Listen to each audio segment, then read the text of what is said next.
Сәлем достар, сіздермен мен Нұрсұлтан, Казак Дрим канал. Сіздер бүгінгі видеода орыстың атақты блогері Михаил Литвиннің өзінің 13 миллиондық рубль тұратын машинасын өртегендігі туралы барлығыңыз көрген шығарсыздар.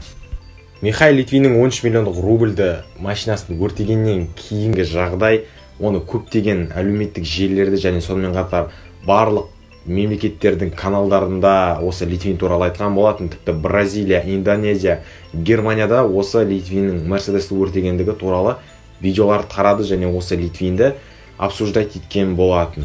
Өзінің машинасын өртеп салғаннан кейінгі видеоның қазіргі кездегі статистикасы 15 миллион просмотр, 1 миллион 200 мың лайк, және Литвиннің арнасында қазір көрермендердің саны 5 миллионға жетті.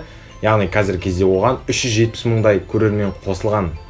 Литвин және өз сөзінде ешқандай да маған брендовых компаниялар BMW немесе Toyota сияқты атақты компаниялар Мерседестің деңгейін түсірейік, сондықтан өрте деген сияқты ешқандай да ақша төленбегендігі туралы айтқан болатын. Қазіргі кезде Литвиннің арнасына YouTube'тың өзі официально бірде-бір тыйым бермейді, оның монетизациясына алынып тасталған.